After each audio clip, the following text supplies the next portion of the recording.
ओम शांति। आज हम ब्रह्मा कुमार भ्राता जगदीश चंद्र जी के बारे में सुनते हैं। ब्रह्मा कुमार भ्राता जगदीश चंद्र जी अपने अनुभव इस प्रकार लिखते हैं कि साकार बाबा के साथ जीवन की जो घड़ियां बीती वे सभी निसंदेह अत्यंत अनमोल घड़ियां थी। उनके संग और संपर्क की वे घड़ियां इस आत्मा पर अमिट छाप छोड़ गई हैं। इस ईश्वरीय ज्ञान में जीवन के प्रारंभ से ही बाबा की हर एक कृति को मैं अपने लिए एक कृपा मानता हूँ। मुझ प्रभु प्यासी आत्मा को योगयुक्त करने के लिए बाबा ने क्या नहीं किया होगा। मुझ पर उनका मधुमेह प्यार एक ऐसा प्यार था जो अनिर्वचनीय है। दिन हो या रात, सोने का समय हो या जागने का, उनकी कृपा दृष्टि एक चुंबक की तरह मुझ लोहे को अपनी ओर खींचे चली जाती थी। इसके उदाहरण स्वरूप जीवन में अनंत घटनाएं हैं जिनका उल्लेख किया जा सकता है। उनमें से दो एक जो मेरे मन पर उभर कर आई, उन्हें यहाँ लिपिबद्ध कर देता हूँ। एक अजब सुरूर को लिए हुए धीरे धीरे नीचे उतर आया। यह वृतांत सन 1953 का है। तब इस ईश्वरीय विश्वविद्यालय का मुख्यालय भरतपुर के महाराजा की ब्रज कोठी में स्थित था। यह कोठी आज भी माउंट आबू में वर्तमान बस अड्डे से कोई 1.5 फरलांग आबू की रोड की ओर है।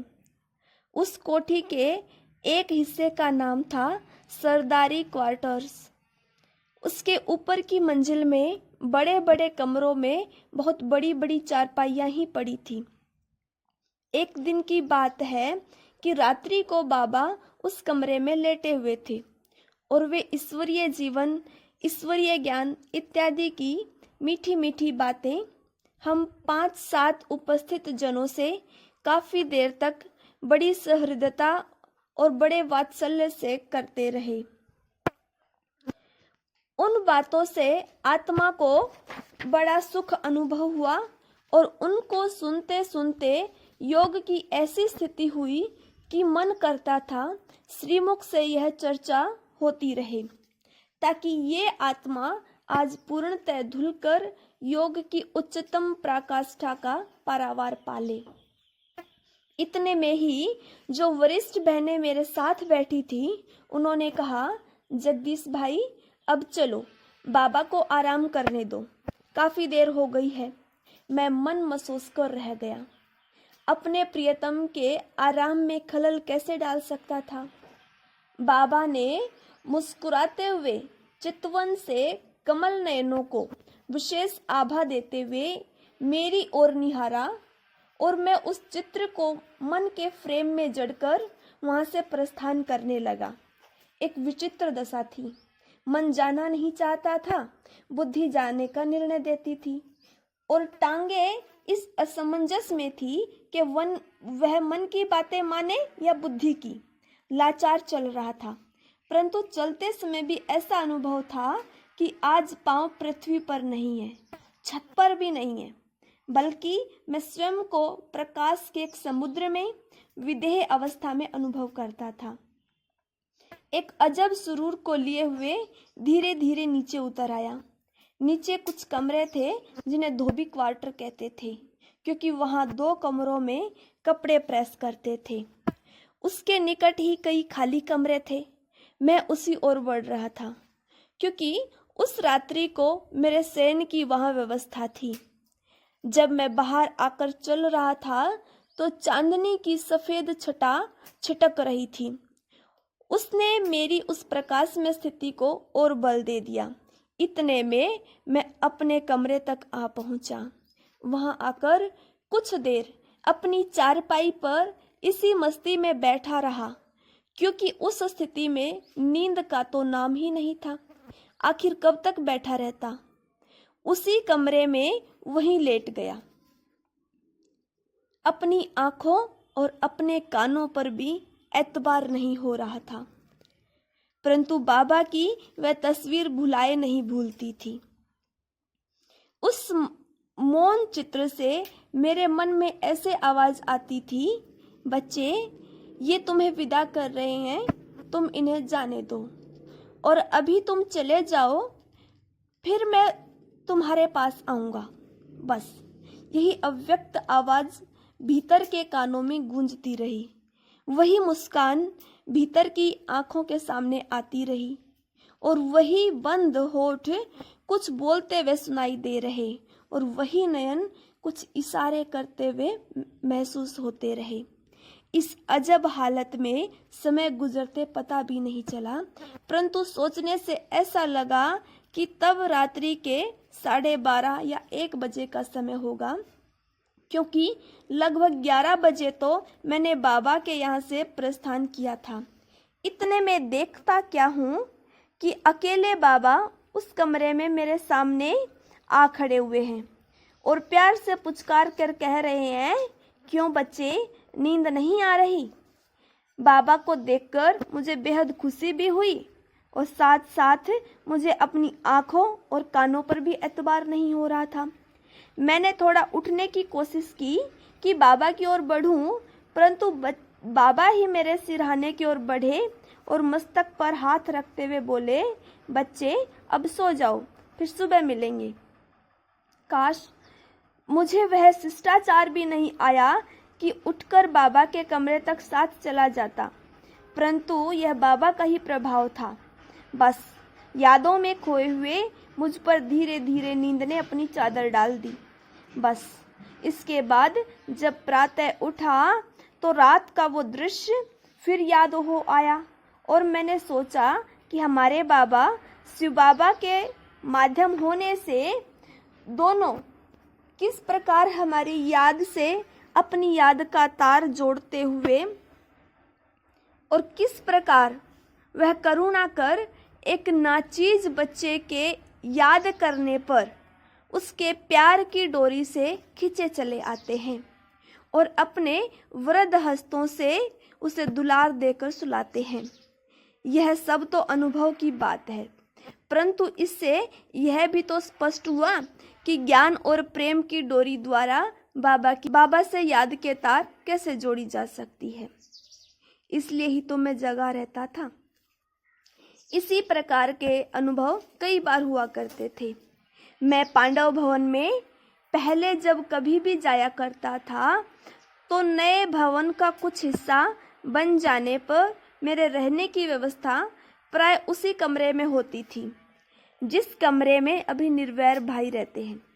सामने ही बाबा का कमरा था। रात को क्लास इत्यादि समाप्त होने के 2 घंटे बाद तक भी बाबा के कमरे की लाइट जग रही होती थी। तब मैं भी प्राय अपनी लाइट का स्विच ऑफ नहीं करता। बहुत बार ऐसा होता था कि बाबा लच्छू बहन, संदेशी बहन, संतरी बहन या जवाहर बहन, जो उन दिनों वहाँ बाबा के साथ होती थी, को कहते, देखो जगदीश के कमरे की लाइट जग रही है। बहुधा तो जग ही रही होती थी तो बाबा उन्हें कहते, अच्छा उसे बुला लाओ। इसलिए ही तो मैं जग रहा होता था। जब मैं बाबा के कमरे में पहुंचता तब कई बार खड़े खड़े ही दूसरे दिन के लिए कुछ आवश्यक निर्देश दे देते और कभी कभी अपनी चारपाई पर बिठा देते और जिस बात के लिए बुलाया होता वह बात भी करते रहते और कई बार साथ में लेटाकर ही ईश्वरीय बातें करते रहते। ऐसा भी होता कि प्रातः कभी मेरी यदि 2:30 बजे या 3 बजे नींद खुल जाती तो खिड़की में से झांक लेता कि क्या बाबा के कमरे की लाइट हो रही है, और मैं पाता कि प्राय लाइट जल रही होती थी। तो मैं भी अपनी लाइट का स्विच ऑन कर देता। शीघ्र ही बाबा के कमरे से बुलावा आ जाता। इस प्रकार कभी 3 बजे, कभी 3:30 बजे, कभी 4 बजे, और एकांत और शांति के समय में साकार रूप में भी बाबा से रूह रिहान करने का सौभाग्य प्राप्त होता था। बाबा को यहाँ छोड़कर वहाँ पाने की कोशिश। एक बार की बात है कि मैं प्रातः जल्दी उठ गया उस दिन स्नान भी जल्दी कर लिया। आकर अपने कमरे में बैठ सोच रहा था, क्या ही अच्छा होता यदि मैं भी ध्यानावस्था में जाता और साक्षात्कार करता होता, तो मैं देख आता कि परमधाम कैसा है, कितना विशाल है। और परमधाम जाते समय मार्ग में जो सूर्य चांद तारागण है, वे वहां से गुजरते हुए कैसे दिखाई देते। चलो, यदि ये भी न देखता, कम से कम संदेश ले आता। ईश्वरीय सेवा में सहयोगी तो रहता। यज्ञ के सामने कई प्रकार की समस्याएं आती हैं। बाबा मुझे इस ईश्वरीय सेवा पर भेज देते। अगर मुझे दिव्य दृष्टि प्राप्त हो जाए तो मैं कठिनाई के समय बाबा से मदद तो ले सकूंगा। इतने में बाबा के कमरे से बुलावा आ गया। बुलाने वाली बहन ने पूछा, आपने स्नान कर लिया? मैंने कहा, जी हाँ। उन्होंने कहा, तब चलो, बाबा ने याद किया है। मैं बाबा के पास गया। बाबा ने अपनी चारपाई पर मुझे अपने पास लिटा लिया और संदेशी बहन को निर्देश दिया, बच्ची, शिव बाबा के पास जाओ। बाबा को कहना, यह मेरा लाडला बच्चा है, सर्विस में अच्छा मददगार है। यदि इसे दिव्य दृष्टि प्राप्त हो जाए तो और भी अच्छी मदद कर सकता है। इसलिए बाबा को कहना, यह बाबा खुद सिफारिश करता है कि अगर बाबा इस बच्चे की ध्यान की डोरी आज खींच लेंगे तो अच्छा ही होगा। अच्छा बच्ची, जाओ। उसको ऐसा कहने के बाद बाबा ने मेरी ओर देखा और कहने लगे, अच्छा बच्चे, अब बाबा को याद करो। तुम थोड़ा थोड़ा तो जाते ही हो, क्या पता आज बाबा तुम्हें अपने पास बुला ले। अर्जी हमारी, मर्जी बाबा की। ऐसा कहकर बाबा मुझे मदद करने लगे और मैं भी कोशिश करने लगा कि इस शरीर से किसी तरह निकलूं और बाबा के पास पहुंचूं। बाबा की याद मन में लाने का पूर्ण प्रयत्न कर रहा था। वहां से तो गुम हो ही गया था। ऐसा अनुभव हुआ कि सूक्ष्म लोक में जा पहुंचा हूं, परंतु वहां बाबा दिखाई नहीं दिए। कुछ समय के बाद मैं अव्यक्त से व्यक्त में लौट आया। इतने में संदेशी बहन भी लौट आई। बाबा ने पहले उनसे पूछा, बच्ची, यह बच्चा वहां पहुंचा था? बाबा ने इस बच्चे के लिए क्या कहा? संदेशी खिलखिला उठी। मैं भी ये सुनते हुए मुस्कुरा रहा था। संदेशी ने कहा, बाबा ये पहुंचा तो था, परंतु बाबा किधर है, इसे यह मालूम नहीं पड़ा। फिर बाबा को मैंने आपकी कही हुई बात कही तो बाबा ने कहा, बच्चा आ तो सकता है, थोड़ा संदेशी से सुनता रहे और हल्का तो हो, ये आ सकता है। तब बाबा ने मेरी ओर मुड़कर कहा, अच्छा बच्चे, देखो, कोशिश करना हमारा फर्ज था। बाबा ने तुम्हारी अर्जी तो भेज ही दी। भाई, अब मर्जी तो उस बाबा की है। दिव्य दृष्टि की चाबी तो उसके पास है। यह चाबी उसने मुझे भी नहीं दी। ये सब मीठी बातें सुनकर मेरे मन में बाबा के लिए बहुत प्यार उमड़ आया। मैंने ये सोचा कि देखो, बाबा तक हमारे मन के भाव कैसे पहुंच जाते हैं और बाबा हमारे लिए क्या कुछ नहीं करते। उसी दिन ही बाबा ने कुमार का दादी जी को भी ध्यान में भेजने का प्रयत्न किया था। मैंने यह भी सोचा कि शायद यह मेरे ज्ञान की कमजोरी की ओर इशारा था, क्योंकि वहाँ यानी व्यक्त में मैं बाबा के पास ही तो था। उन्हें यहाँ छोड़कर वहाँ पाने की मैंने कोशिश की थी, इसलिए वहाँ बाबा से मिले बिना यहाँ लौटना पड़ा। परंतु बाबा कितने मीठे हैं, बच्चों पर कितनी मेहनत करते हैं। तो ये अनुभव यहीं पर समाप्त होता है। ओम शांति। कल हम दादी प्रकाश मणि जी का सुनेंगे।